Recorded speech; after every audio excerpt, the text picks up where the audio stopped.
Well, hello, folks. This is Joe Hubbard from MIGeekScene.com reporting from the Grand Rapids Comic-Con 2014. I'm sitting here with the creator of the Crow franchise, Mr. James Barr. James, thank you for granting me this interview. How are you doing today? Good. How is the Comic-Con treating you so far? It's been fun. I'm a little fatigued. I just went to South America and Europe on like a 2-month tour, so a little jet lagged. Came back from warm weather. Came from Brazil to Grand Rapids, Michigan. Yeah, that must have been a lot of fun. All right, I wanted to touch upon because I was reading, I was watching an extended profile from the original Crow DVD that came out on you, where they sat down in your basement in, I guess, Detroit. And it was like well over a half-hour interview with you, and I thought that was interesting. But I just wanted to touch upon two things that you were mentioning. For one, do you still have the same drawing board that you had at 15, and do you still use it? I do still have it. I still have that same drawing board, and I have two now, though. I had to go buy a new one because that one is getting a little beat up, and all the mechanisms that help you tilt it and level it out, all those are stripped out now. And so I have to keep it bolted in a certain position. So if I'm doing a painting and I need it laid flat, I do it on another drawing board. Okay. And obviously, from what I remember, you don't do anything digitally. Why did you just stick with oil, ink, pen? Well, ink, pencil. Yeah. That's the fun for me. It's is the tactile thing of dragging a brush across the page or the canvas. I just maybe I'm a Luddite. I don't need the technology. It doesn't. There's nothing it can do for me that I can't do myself. And then I have the added benefit of having an original painting or drawing afterwards. I don't have to hit print. I have an actual original. So it's just, I'm not against it. I just have no use for it. Much like gay sex, I'm not against it. It's not for me. Okay. Also, from that profile, you were failed by an art instructor. Did you ever reconnect with him to show him your later work? No. And it wasn't that he didn't understand that I was good or that I was years and years ahead of everyone else in the class. It was just that I refused to do the assignments he gave me. I'm like, I was drawing spheres and cones when I was 6. I'm not going to do that now. I've graduated onto other things, and so he failed me on principle because I wouldn't do the assignments. I would just go off and draw what I wanted to draw. I think that would have been pretty funny. You failed me, but most independent sold comic book of all time, just shoving in his face. I thought that would have been pretty interesting. All right. I'd like to do that to my mom too, but quit wasting your time with the artwork and get a real job. I'd like to do that, but she's dead, so I can't. Wow. The roaming charges on that call would be enormous. And I don't think you're going to show up at the graveyard just to see, Mom, I got this. All right. On to obviously that book sold rather well, and it was turned into a movie. The thing that stuck out to me, a thing that connects with me emotionally, is music. I love music, and I feel it seems like you feel the same way. Yeah. I recall you saying you can listen to a pop song, you can hum the tune, and forget about it a week later. But like you said, a song that makes you cry, you will remember that for the rest of your life. Obviously, you had the say-so on the bands that were going to be included into the movie. Yeah. Besides Joy Division, were there any bands that you wanted in the movie but weren't able to get in? That ones that weren't done as covers, but actual bands that were still around. Yeah, there's a great band called the Comsat Angels that I still listen to them today. They're right up there with Joy Division for me. And honestly, I think they would have been huge in America. Maybe not at their time period because it was right around the Joy Division time, but it's the same type of music. And I think they would have been huge, but was AT&T sued them over the ComSat thing, and so they couldn't use their name in the U.S. So, I mean, I've gotten to be friends with the singer, guitar player, in the intervening years, and I promised them at least one of their songs would be in the new movie. So. Oh, that's pretty cool. I guess a random question since I got this opportunity, since you seem to like goth-influenced bands or goth bands. What were you feeling? I like to call them, post-punk or industrial. Fair enough. Yeah, because, goth has become, it's more of a fashion statement than an actual type of music now, I recently went to a goth club, and I'm like, this sounds like fucking techno music to me. It doesn't sound, Kraftwerk is playing in the background. So, what was your feelings on the band Typo Negative? Because they were heavily influenced by it. Yeah, but I didn't see any sincerity there. I thought that seemed like posturing to me, because it's just like, okay, you're a hard rock band for 3 albums, and then now suddenly you're goth because that's the fad now. So I and maybe I'm overly dismissive of them because of that. But they were just, I didn't. I had problems with that, where it's, like when Kiss put out their fucking disco album. It's just like, I was made for loving you, and you were made for loving me. Like, really? Really? Not that I'm a Kiss fan, but it was just like, that's blatant pandering to the marketplace. You're not a fan of Gene Simmons with all his, no. All his licensing? I did see Kiss when I was like 16, here in Detroit, back with, but it was a circus. It was, something to see. It's not like they were actual musicians, Well, I'm glad they didn't really influence the look of the Crow. Could you imagine, like a star on one side? All right, back to the songs for the soundtrack. Obviously, you had to say so in the bands. Rage Against the Machine, they stood out to me. What was it about that band that made you decide to include them? I just thought they had a really powerful sound, and there was a lot of sincerity in their lyrics. So, and honestly, I think part of it was that I liked them as individuals. I probably liked them as people more than I liked their music. Because we had a lot of common ground, and I went to go interview them after a few shows, and ended up spending the whole night talking about music and films and things. So I liked them as people. So when the opportunity came, they were one of the bands I contacted. Okay, because when I was listening to the soundtrack, the song "Darkness" was about basically greed and African genocide. And I'm like, what does this have to do with the movie? Because I was like. Well, I think it was more inspired by the book than the film, because they hadn't seen the film yet, and there can be an argument made that Detroit is African genocide on a smaller scale. Fair enough. And greed, African genocide generated by greed. I do remember in the movie, though, whoever decided to edit the music into the movie, during the scene with Top Dollar, that song was playing in the background for symbolic reasons, that did work, at least greed. Yeah. Did you have a say-so in the songs for the movie? Yeah.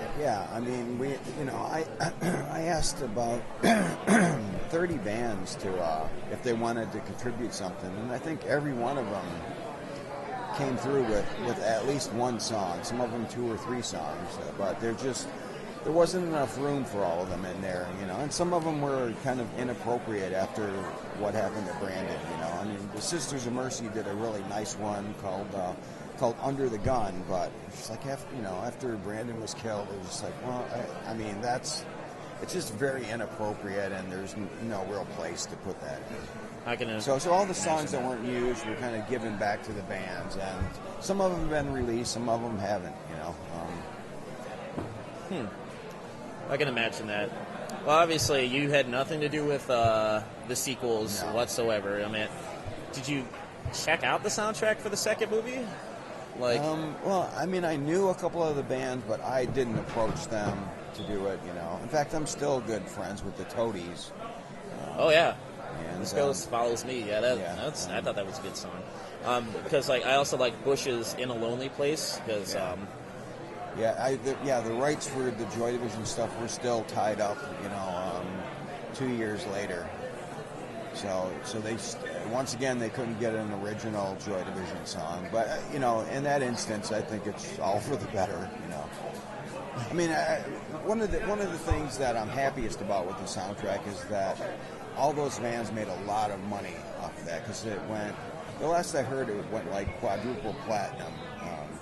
It was a very solid album. Yeah, and it's just like Trent Reznor told me he made more money off that one cover song than he did off of all the proceeds from Pretty Hate Machine. Henry Rollins told me that his royalties paid for his house, which is more than all the Black Flag records put together ever made. So it did really well for all the bands. Okay, since you had nothing to do with the upcoming, at the movies afterwards, what were your feelings about the comic books that came out? Like, they did a comic book on City of Angels, and these two comic books that I have right here were done from Image under Todd McFarlane. What were your feelings on these? Pretty much, the same thing. The same thing I felt about the movie sequels. It was just, send me the check and just do whatever you're going to do. It was impossible to try and keep control of everything at that point. Because it was the #1 movie in America, and people wanted more comics, and I wasn't willing to do them at the time. I felt like I told my story. There's nothing else to say with it. I was offered incredible sums of money to do a sequel, and I was like, that story's done. I have nothing else to say with it. Were they giving you pitches for that, for like an upcoming sequel? No, they wanted me to just write a sequel, and I'm like, well, there's no more story to be told, Okay. One of the things I did read, why did you decide to give away a lot of the proceeds to charities? I mean, I think that's very honorable, but what made you decide to be like, because a lot of money, that's very tempting to a lot of folks. Like, I can. Well, I mean, there was a number of reasons, and it wasn't all altruism on my part. The main reason was that I was friends with Brandon. I was really good friends with Brandon. I loved him like a little brother, and all the money that came from that movie just kind of felt like blood money to me, and I didn't want it. I made enough money off the book to where I didn't need it. And so I think almost all of it was given to children's charities. Because I grew up in an orphanage, and so I have an affinity for children in need. And the other reason is I grew up very, very poor, and I found that when I have too much money, when I can have anything I want, I will invariably want the wrong things. I will want harmful things. So so part of it was for my own safety, but I didn't want it, and I made a point of not, of keeping that kind of secret, because it's not charity if you get credit for it, So it wasn't until like years later, somebody else was doing research on it and found out I had given all the royalties from the movie to children's charities. And so I wanted to plaster your name all over like a lot of people who do. No, donations. You do it because it's the right thing to do, and you can do it, not because you get credit for it. Like, look at me, pay attention to me. I did this. Yeah. Actually, I have issues with that too when I see that.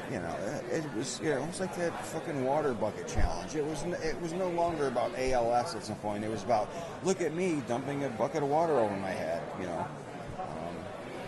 99% of those didn't even have the email address for the ALS organization at the bottom. So, no one's talking about it now. No, it was just it was a very selfish, self-entitled act, that was piggybacked on charity.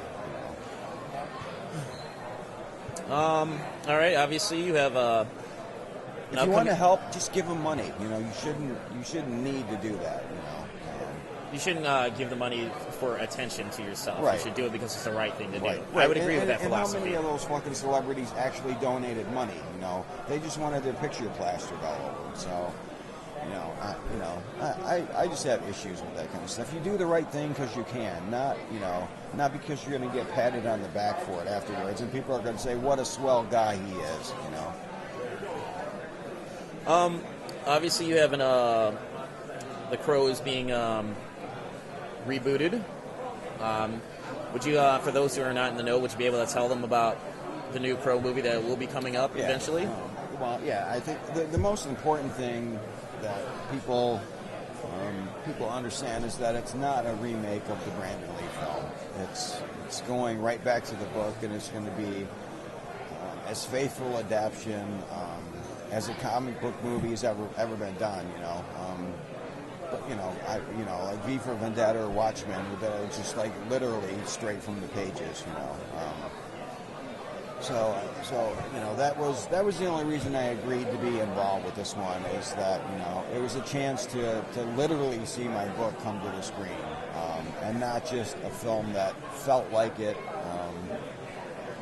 that felt like my book, but wasn't necessarily the same thing. I'm glad you didn't say, well, just Google it, because you told me you cut me off, but you had to say Google it 3 times. Okay, back to the profile on you, because this ties into this next question. For the Crow DVD, you said during the first Crow movie that a producer has suggested that the Crow be made as a musical starring Michael Jackson. Have you had any ridiculous attempts or pitches to change the upcoming version yet? Well, not since myself and the director and Luke Evans, the actor, have kind of teamed up. They've been very easy to work with, and I think the fact that Guardians of the Galaxy made like a fucking $1 billion and comic book movies are hot again. They finally said, oh great, just go make your movie now, go make us some money. Because it was like back and forth negotiations before that. So. Will Graham Revell return to do the score? Because I felt like he was very integral. I mean, granted, you have your soundtrack, but the score in itself. And he was my choice too. For the he'd only done I think two soundtracks before that, but one was for this Australian film called Dead Calm. It's actually Nicole Kidman's first movie, and it's an excellent movie too. But I mean, the soundtrack was riveting. He didn't just use musical instruments. He used breathing and heartbeats and just anything that would accentuate the scene. And plus he was affordable since he wasn't well known at the time. And he had came from the punk scene as well. He had been in punk bands before that. That was how I knew of him. And so if the other people we've approached can't, Trent Reznor and a couple other people we've talked to can't fit it into their schedule, then but he's doing Graham Revell's doing soundtracks continuously now too, so he's very much in demand. Yeah, that original score, I own that on CD. I thought that was amazing. Yeah, and he wasn't really given any instructions at all. He was just given a print of the movie, a rough cut of the movie, and he literally invented the whole sound. With the Middle East instruments and things like that. That was all his invention. It wasn't suggested by anyone. A lot of emotional resonance in that original score. I mean, that's why that movie. And he also wrote the closing song, the "It Can't Rain All the Time" song. Jane Siberry did that. Okay, just a few more questions. I know you're rather busy today. What about the recent and new Crow titles? For case in point, for Skinning the Wolves, how did you settle on the setting of a concentration camp? Yeah. Well, actually, it was a story I had written years before, and just never had a chance to finish or flesh out. And And then when IDW approached me about doing some new Crow comics that I would have complete control over, you know, I remembered that one because I was like 20 years old. I remembered that one. I thought, oh, this, you know, I had never thought about it as a Crow story before. You know, it's about a man who goes up in the ovens in a concentration camp during World War II, and he comes back and he's not happy. You know, I think originally in the story he was a vampire because it was called the Night Train, and it was the train, the night train that brought all the Jewish prisoners in. Actually, it was Polish prisoners in the original one. So I think, as I recall, I think he was a vampire in the first one. But I thought, you know, well, it works perfectly for a Crow story. Okay. All right. I don't know how to pronounce this. Is it for Curari? Curari. Why the detective setting? Why a noir setting? Should I say? Well, that was that was another story that.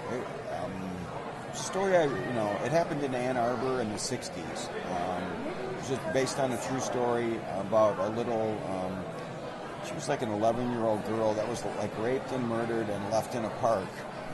And still to this day, they don't know her name. They don't know, you know, they never caught the guy. But in real life, this detective became obsessed with the case to where he literally destroyed his career and his whole family pursuing this case, trying to catch the killer. And in real life, he never did.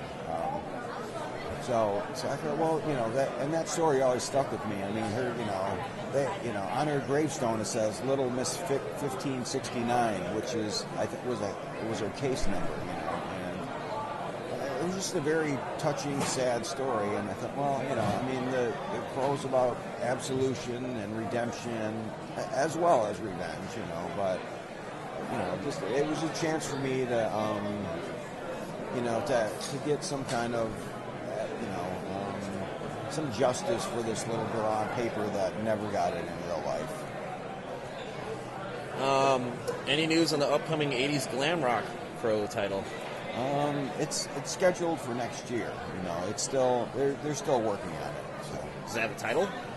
I don't think it has a working title just yet. You know, but essentially it's it's kind of a Joan Jett Crow type thing, set in the 80s. So you're giving them free. I'm not free range. Yeah, no, I'm the writer lives like 3 hours from me, and all the IDW Crow books I have some control over. You know, if I'm not writing it, then I'm picking the writers and artists that I want to work with on it. So obviously it won't go out of control like in these McFarlane books where they steal Shelley's body to bring the Crow back, you know, which was ridiculous. And Engine of Despair that you're working on. Can you tell the folks who don't know about that what it's about? Yeah, it's it's based on a true story about a woman who was killed at her own wedding, and it happened in Chicago. I don't want to go into some long detailed description of the storyline, but it just it was one of those things I read about I think in the 90s, and it just really stuck with me how tragic it was, because literally almost the entire marriage party was killed, and half the people that were attending, and the church burned down. So it just, it seemed like a perfect setting to have the bride come back. Okay. Is there a tentative release date for that? It should be.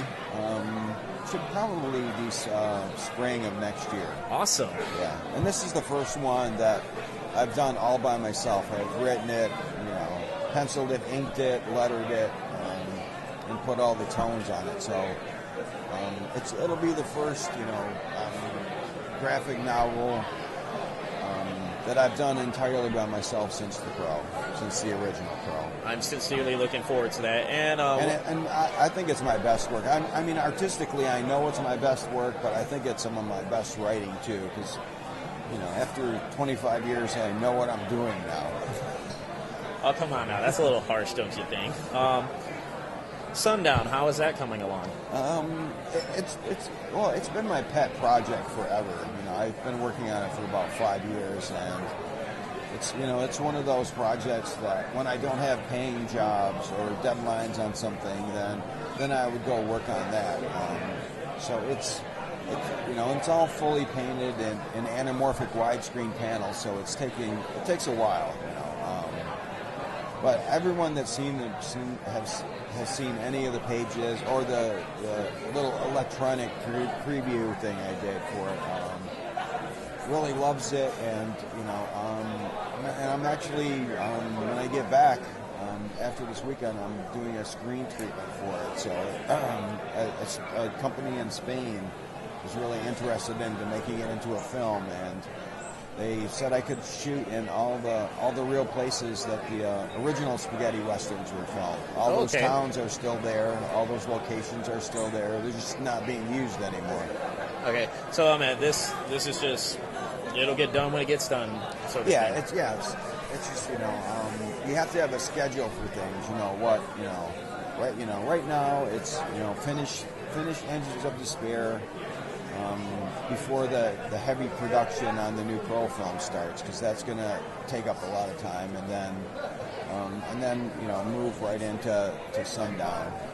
So it'll probably be a film before the book comes out. All right. Well, James, thank you very much for the interview. Is there anything you want to tell your fans? Just that I appreciate them. I come to these conventions it's not to make money. I mean, no one. I hope not to lose money doing these things, but it's important to spend time with your fans, because they allow you to do what you love for a living, and I'm grateful. I would be, I would be drawing regardless, but the fact that they buy my books and they've supported me for 25 years, I'm just incredibly grateful for that. All right, well.